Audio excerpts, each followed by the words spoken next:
Praise the Lord, hallelujah. आइए आज के मनन के लिए हम वचन देखेंगे। देखते हैं जकरिया नबी की किताब अध्याय 12 वचन 10 में प्रभु का अभिषिक्त दास। बोलिए प्रभु का अभिषिक्त दास, है ना। जब भी हम पवित्र शास्त्र को पढ़ते हैं और उन किताबों को पढ़ते हैं, उन नबियों के नामों को पढ़ते हैं, तो ध्यान रखिए बहुत ही आदर के साथ उनको पढ़ना है ना।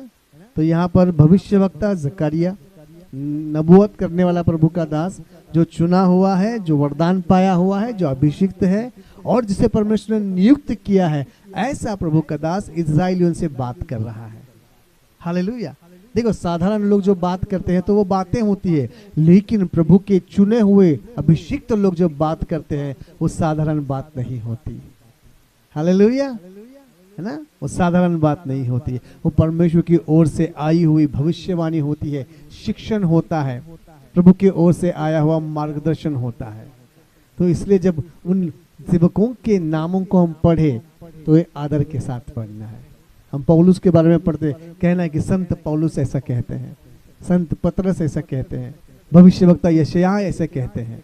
हालेलुया, क्योंकि परमेश्वर ने उनको आदर दिया है, परमेश्वर ने उनको वो स्थान दिया है। यहाँ पर हम देखते हैं वचन 10 लिखा है, मैं दाऊद के घराने और यरूशलेम के निवासियों पर अपना अनुग्रह करने वाली और प्रार्थना सिखाने वाली आत्मा उंडेलूंगा। हालेलुया। यहाँ पे हम देखते हैं कि एक परमेश्वर बहुत ही अनुग्रहकारी और दयालु और कृपालु है। हालेलुया। वो हमारी ज़रूरतों के अनुसार हमें आशीषित करता है, हमारी तकलीफों के अनुसार वो उत्तर देता है, हमें किस चीज़ की ज़रूरत है उसके अनुसार वो हमसे बात करता है। हालेलुया। और मैं विश्वास करता हूँ हम में से बहुत लोगों ने उसका अनुभव किया होगा। यहाँ पे इज़राइल देश की बात की गई। किसकी बात की है? इज़राइल। तो हम देखते हैं दो इज़राइल है, एक है भौगोलिक इज़राइल, सच का वो देश, वो भूमि जो इज़राइल कहा जाता है और जिसे आज शत्रुओं ने घेर रखा है और आज वहाँ पर बमबारी होती है, वहाँ पर रोज युद्ध हो रहा है। तो वो सच में एक इज़राइल है। तो परमेश्वर का वचन उस इज़राइल के लिए भी है। और दूसरे इज़राइल है आत्मिक इज़राइल। आप और मैं यीशु मसीह पर विश्वास करने के द्वारा अब्राहम के संतान हुए हैं और इसलिए हम भी इज़राइली है। हालेलुया। तो ये वचन जब लिखा गया उस समय दाऊद के लिए और इज़राइलियों के लिए, यरूशलेम में रहने वाले लोगों के लिए था। और आज आप मैं जो यीशु मसीह पर विश्वास करते हैं, मसीह में रहते हैं, कलीसिया में हैं, तो ये वचन हमारे लिए भी है। बोलिए, ये वचन मेरे लिए है। यस, वचन कहता है कि मैं दाऊद के घराने और यरूशलेम के निवासियों पर। तो यहाँ पे दो ग्रुप है। कितने ग्रुप है? एक है दाऊद का घराना। बोलिए, दाऊद का घराना। यस। तो उस जमाने में जब ये जकरिया नबी जीवित थे, उन्होंने दाऊद के बारे में लिखा। आज दाऊद का घराना कौन है? तो प्रभु के चुने हुए, वरदान पाए हुए, अभिषेक किए हुए और नियुक्त किए हुए प्रभु के जो दास हैं। ओके। अंगूठा प्रेरित को दिखाता है। तो प्रेरित, बोलिए प्रेरित, अपने हाथों को उठाकर अंगूठा दिखाकर प्रेरित, भविष्यवक्ता जो मार्गदर्शन करने वाला, इवेंजलिस्ट सुसमाचार प्रचारक, पास्टर और शिक्षक टीचर। तो ये 5 सेवकाई करने वाले जो लोग हैं, जिनको प्रभु ने चुना है, नियुक्त किया है कलीसिया की बढ़ोतरी के लिए, ये आज की तारीख में दाऊद का घराना है। समझ रहे? जो लीडरशिप में दाऊद कौन था? राजा था, लीडर था। दाऊद कौन था? याजक था। तो आज की तारीख में जो ये 5 प्रकार की सेवकाई करते हैं, साथ ही साथ जो स्तुति आराधना में अगुवाई करते हैं, गीत लिखते हैं, म्यूजिक बजाते हैं, पर्ची बांटते हैं, तो ये जो सारी सेवा करने वाले जो लोग हैं वो है दाऊद का घराना। हालेलुया। और प्रभु का वचन कहता है कि मैं दाऊद के घराने पर और यरूशलेम में रहने वाले, क्या लिखा है यहाँ पे? यरूशलेम के निवासियों पर। तो जो कलीसिया है, यानी कि आप जो सदस्य है, आप यरूशलेम के निवासी हैं। हालेलुया। फर्क समझ में आ रहा है? तो दाऊद का घराना, सेवक गण, और यरूशलेम के निवासी सारे कलीसिया के सदस्य। तो दुनिया भर की जितनी भी सेवक गण हैं वो सारे दाऊद के घराने में आते हैं। और जिन दुनिया भर की जितनी भी कलीसियाएं हैं जहां पर लोग जाते हैं, तो वो सभासद जो है वो यरूशलेम के निवासी हैं। हालेलुया। अब प्रभु का आत्मा कहता है, वचन कहता है कि इन दोनों के ऊपर मैं अनुग्रह करने वाली आत्मा को उंडेलूंगा। हालेलुया, आमीन। तो प्रभु जब हमको देखता है वो हम पर अनुग्रह करता है। वो अनुग्रहकारी परमेश्वर है और वो अनुग्रह करने वाली आत्मा को हमारे ऊपर उंडेलता है। अभी उंडेलने का अर्थ क्या होता है? मान लीजिए आपके हाथ में एक ग्लास है, आपको प्यास लगी है, और सामने एक व्यक्ति जिसके हाथ में पानी का जग है, अब वो आपको पानी दे रहा है, आपका ग्लास भर रहा है। वो कब तक पानी डालता रहेगा? जब तक ग्लास भरता नहीं। जैसे ही ग्लास भर जाएगा पानी से, वो रुक जाएगा। तो उसे कहते हैं भरना, उसे कहते हैं भरना। लेकिन उंडेलने का अर्थ है आपके हाथ में ग्लास है, वो भर गया है, लेकिन फिर भी सामने वाला, देने वाला रुकता नहीं, वो उंडेलता ही रहता है। जितना उसके पास है वो सारा उंडेल देता है। हालेलुया। और वो ग्लास में अब बोल रहे बस हो गया, नहीं, और तो उसे कहते हैं उंडेलना। भजन संहिता 23 में क्या लिखा कि मेरा प्याला उमड़ रहा है। सिर्फ भरा हुआ नहीं है, उमड़ रहा है, यानी कि भर के अब उसमें से बाहर जा रहा है, बह रहा है, उमड़ रहा है। तो यहाँ पे हम वचन देखते हैं कि पहले परमेश्वर अनुग्रह करने वाली आत्मा दाऊद के घराने पर, यानी कि आज की तारीख में प्रभु अपने सेवकों के ऊपर अनुग्रह करने वाली आत्मा उंडेलता है। हालेलुया। और जब ये अनुग्रह करने वाली आत्मा इन सेवकों के हृदय में, जीवन में, स्वभाव में, बोलने में, सुनने में, कार्यों में समा जाती है, तो ये दाऊद के घराने के लोग अब अनुग्रह करना शुरू कर देते हैं। हालेलुया। कोई भी व्यक्ति अपनी ताकत, अपनी बुद्धि, अपनी इच्छा से अनुग्रह नहीं कर सकता। परमेश्वर की ओर से अनुग्रह करने वाली आत्मा उसके अंदर आनी चाहिए। हालेलुया, आमीन। तो प्रभु जब अनुग्रह करने वाली आत्मा को उंडेलता है, पहले किस पर उंडेलता है? दाऊद के घराने के ऊपर, यानी कि प्रभु के अपने दासों के ऊपर। हालेलुया। अब ये जब अनुग्रह प्रभु के दासों पर आता है, अब उनका काम है कि वो अनुग्रह आगे पास ऑन करे। हालेलुया। क्योंकि उमड़ रहा है ना, जब उमड़ रहा है वो कहाँ जाएगा? फिर वो जाएगा कलीसिया पर।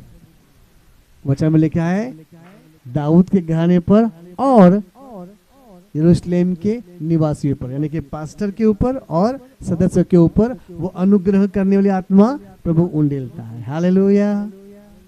आप समझ रहे मेरी बात को? इसलिए जरूरी है कि आप हर एक व्यक्ति, जिसने सिस्टर पूनम ने कहा कि हम पास्टर के लिए प्रार्थना करना जरूरी है। जब पास्टर के लिए प्रार्थना करेंगे, प्रभु पास्टर को आशीषित करेगा, तो वो आशीष बहकर आपके ऊपर ही आएगी।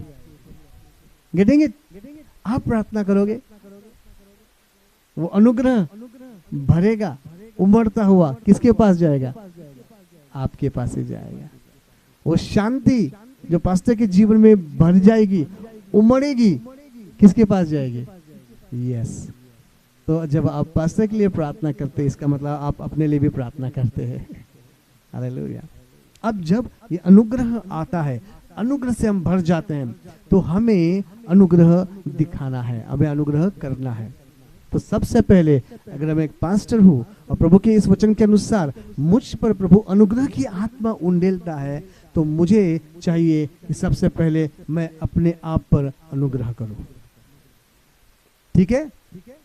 सबसे पहले मैं अपने आप से प्रेम करूं, अपने आप की देखभाल करूं, अपने आप को संभाले रखूं, अपने आप पर अनुग्रह करूं। ठीक है? वचन में लिखा है कि परमेश्वर ने हमको मिट्टी से बनाया, डस्ट से बनाया, और उसकी कई सारी जरूरतें हैं, है ना? जैसे हम कहते हैं कि प्रभु सिर्फ तू चाहिए, तेरे सिवा और कुछ नहीं, वो एक आत्मिक जीवन के लिए, आत्मिक जीवन के लिए, क्योंकि हमारे 3 जीवन है ना, एक आत्मिक जीवन है, एक हमारा सोल प्राणों का जीवन है, और एक शरीर का जीवन है। तो आत्मा की जरूरत है केवल प्रभु यीशु मसीह, उसके बाद प्राणों की जरूरत है प्रभु का वचन, हालेलुया। और तीसरा हमारा शरीर है, शरीर की बहुत सारी जरूरत है, रोटी, कपड़ा, मकान, सही है ना, ये 3 चीजें जरूरत है शरीर के लिए। तो जब अनुग्रह मुझ पर, अनुग्रह की आत्मा मुझ पर उंडेली जाती है, तो पहले मुझे अपने आप पर अनुग्रह करना है कि मैं इस शरीर का देखभाल करूं, क्योंकि ये शरीर मेरा नहीं है, ये पवित्र आत्मा का मंदिर है, हालेलुया। इस शरीर को भोजन की जरूरत है, इस शरीर को आराम की जरूरत है। डॉक्टर लोग ऐसा कहते हैं कि एक स्त्री को 8 से 9 घंटे की नींद चाहिए होती है, जिससे उसका शरीर स्वस्थ हो जाए। दिन भर काम करके थक जाते हैं, रात को जब सो जाते हैं तो ये अपना शरीर खुद अपने आप को रिपेयर करता है। हमारा लीवर, हमारी किडनियां, हमारा अंदर का जो हार्ट है वो अपने आप को प्यूरिफाई करता है, हमारा लीवर अपने आप को क्लियर करता है। इसलिए एक शरीर को, स्त्री के शरीर को 8 से 9 घंटे की नींद चाहिए, और एक पुरुष के लिए 7 से 8 घंटे की नींद चाहिए। समझ रहे? अगर एक हम लोग सही नहीं सोएंगे तो हमारा शरीर अपने आप को रिपेयर नहीं करेगा, तब जाके फिर कुछ ना कुछ बीमारियां उत्पन्न होती है। कितने लोग समझ रहे? इसलिए जरूरी है कि आप और मैं इस शरीर को अच्छा आराम दे। रात प्रभु ने आराम करने के लिए बनाई है, रात को अच्छे से सोए। ये क्या हो गया? खुद के ऊपर अनुग्रह करना। फिर 9 से 10 घंटा ज्यादा जब सोते हैं तो ये एक्स्ट्रा जो नींद होती है, वो एक्स्ट्रा नींद लेने से हमारे शरीर में बीमारियां पैदा होना शुरू करती है। तो एक्स्ट्रा 2-4 घंटे नहीं सोना है, कम भी नहीं सोना है, ज्यादा भी नहीं सोना है। तो अपने आप पर अनुग्रह करो। अगर आप ज्यादा सोएंगे तो कुछ ना कुछ बीमारियां उत्पन्न होगी, तो आप बीमार पड़ोगे। लेकिन आप अपने आप पर अनुग्रह करो, सही समय पर सो, सही है। फिर आजकल का जो खाने पीने का है, बहुत सारी चीजें आती है जो हमारे शरीर को हानिकारक है। तो अपने शरीर पर अनुग्रह करो, अच्छा खाओ। जो चीजें शरीर को हानिकारक है उसे मत खाओ, हालेलुया, आमीन। फिर अपनी देखभाल करो। उसके बाद अच्छा कपड़ा पहनना, अच्छा रहना, ये अपने ऊपर अनुग्रह करना है। उसके बाद अपने परिवार के ऊपर अनुग्रह करो, हालेलुया। जो पुरुष मंडली है, जिनको प्रभु ने जिम्मेदारी दी है कि वो कमाए, वो मेहनत करे, वो काम करे, ओके, और अपने परिवार को चलाए। कुछ परिवार में पुरुष मंडली नहीं है, स्त्रियां है जो मेन कैरेक्टर है, वो कमाए, वो अपने परिवार की देखभाल करे। जरूरी है कि वो अपने परिवार की, पति पत्नी की, बच्चों की, माँ बाप की अच्छे से देखभाल करे, ताकि उनको कोई कमी महसूस ना हो, उनको कोई दुख ना हो, उनको कोई तकलीफ ना हो। तो एक पुरुष या कमाने वाली स्त्री अपने परिवार पर अनुग्रह करे, अपनी जिम्मेदारी निभाकर, हालेलुया। फिर अपने पड़ोसियों के ऊपर, जो पड़ोसी का धर्म निभाना है। फिर अपने काम की जगह पर। तो आपके ऊपर जब परमेश्वर की अनुग्रह करने वाली आत्मा उंडेली जाती है, तो सबसे पहले वो अपना आप पर अनुग्रह करे, परिवार के ऊपर अनुग्रह करे, पड़ोसियों के ऊपर अनुग्रह करे, दोस्त मित्रों नातेदारों के ऊपर अनुग्रह करे, और सही जीवन जिए, हालेलुया। और जहाँ कहीं मौका मिले, जहाँ कहीं हो सके, औरों के ऊपर अनुग्रह करें। मैं कई बार बाइक पर जाते रहता हूँ, लोग लिफ्ट के लिए अंगूठा दिखाते हैं, हाथ मैं रोक कर उनको लिफ्ट देता हूँ। ये मैं क्या है? अनुग्रह करता हूँ। क्यों? क्योंकि मुझ पर अनुग्रह की आत्मा उंडेली गई है, हालेलुया। और जब मैं इस तरीके से उस अनुग्रह की आत्मा से भरकर अपना काम करता हूँ, अपनी जिम्मेदारी निभाता हूँ, अपने चरित्रों को रखता हूँ, तो वो अनुग्रह की आत्मा अब पास्टर के जीवन से होकर उंडेल कर कलीसिया के लोगों पर आती है, हालेलुया, है ना। तो वैसे ही आशीष आपके जीवन में आएगी, वही शांति आपके जीवन में आएगी, वही सुकून आपके जीवन में आएगा जो आपके पास्टर के जीवन पर है। क्योंकि वचन में लिखा है कि परमेश्वर अपने अनुग्रह की आत्मा को उंडेलेगा दाऊद के घराने पर और यरूशलेम के निवासियों पर। हालेलुया। यहाँ तक समझ गए?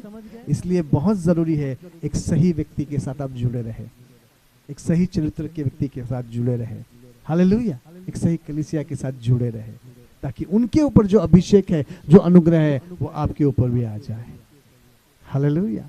दूसरा वचन में लिखा है कि प्रभु कहता है कि मैं दाऊद के घराने और यरूशलेम के निवासियों पर अपनी अनुग्रह करने वाली और प्रार्थना सिखाने वाली आत्मा को उंडे लूंगा। हालेलुया।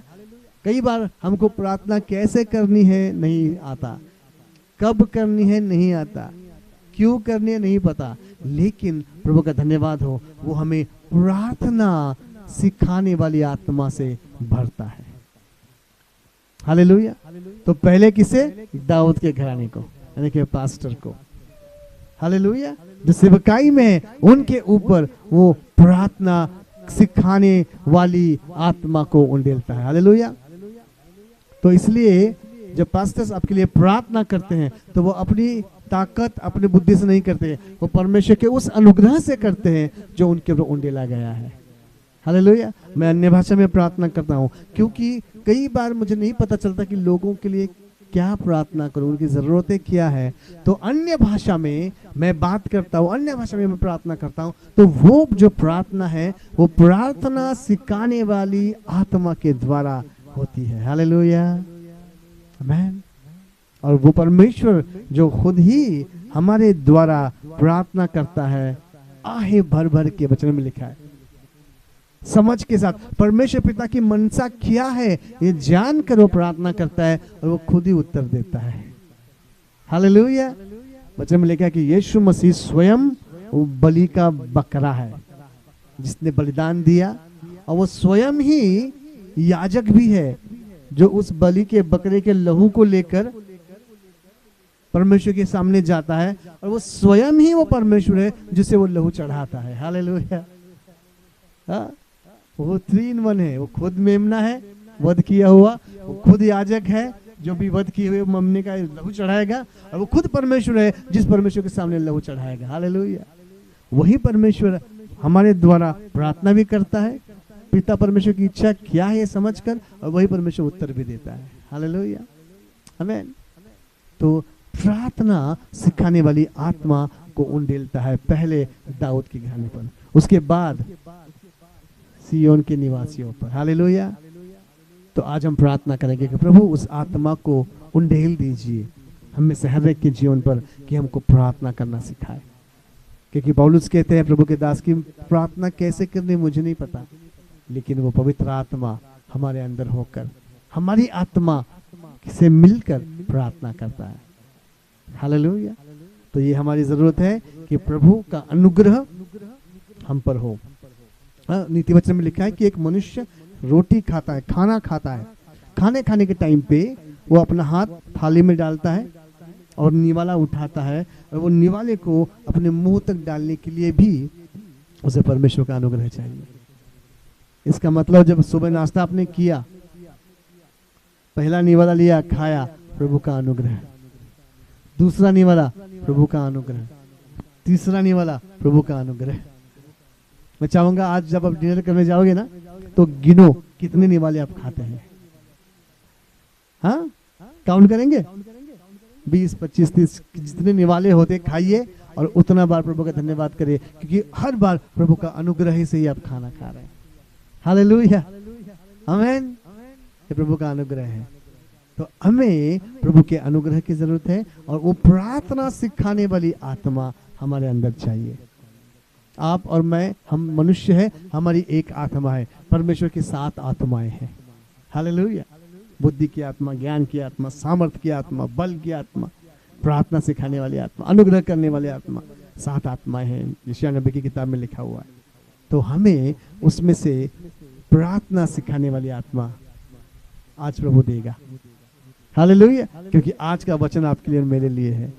तो अगर आपको लगता है कि हमें नहीं पता प्रार्थना कैसे करनी है, तो आज हम प्रार्थना करेंगे कि प्रभु हमें उस प्रार्थना सिखाने वाली आत्मा से भर दीजिए। फिर आगे जब आप घर जाओगे प्रार्थना करने के लिए, वो आत्मा आपको सिखाएगा। हालेलुया।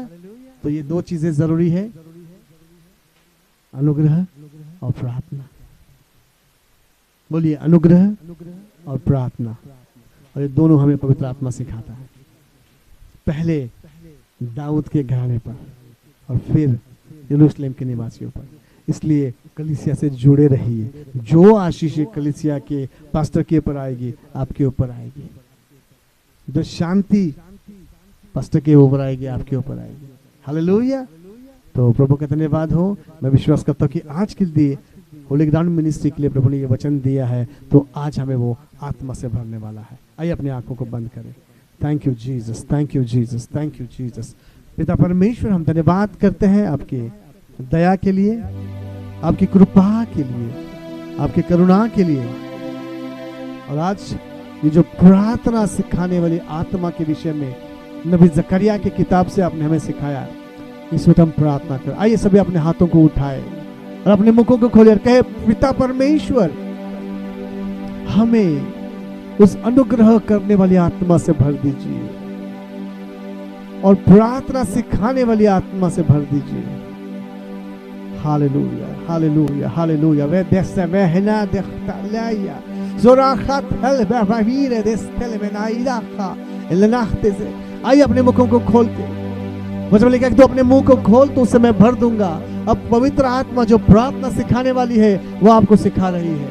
हालेलुया। आपको अब पास्टर नहीं सिखाएंगे, वो परमेश्वर की ओर से प्रार्थना सिखाने वाली आत्मा। Come on, come on, come on. अपने मुखों को खोले, प्रभु से बात करें।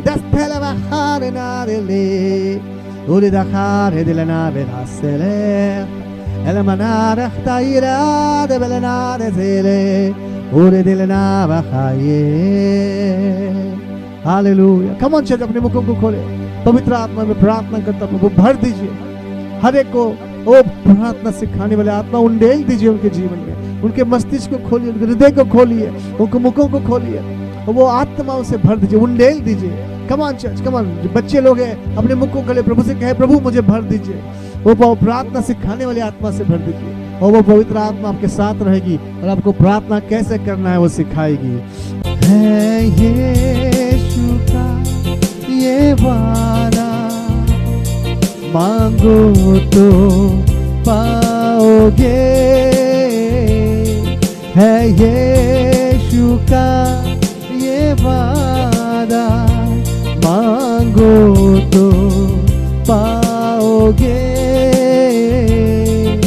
अगर रात को रोना भी पड़े, सुबह मगर हंसोगे। अगर रात को रोना भी पड़े, सुबह मगर हंसोगे। हिम्मत ना हारो, विश्वास करो,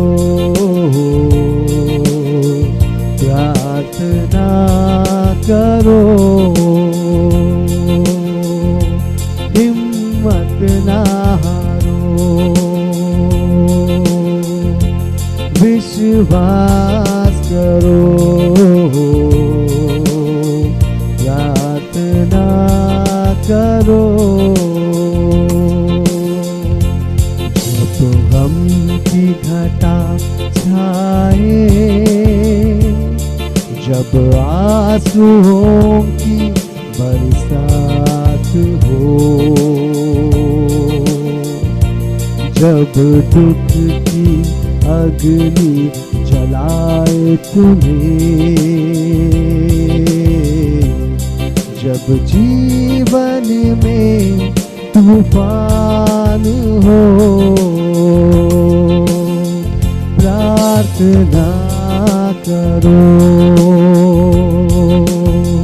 प्रार्थना करो, प्रार्थना करो, प्रार्थना करो, प्रार्थना करो, प्रार्थना करो, प्रार्थना प्रार्थना करो, प्रार्थना करो।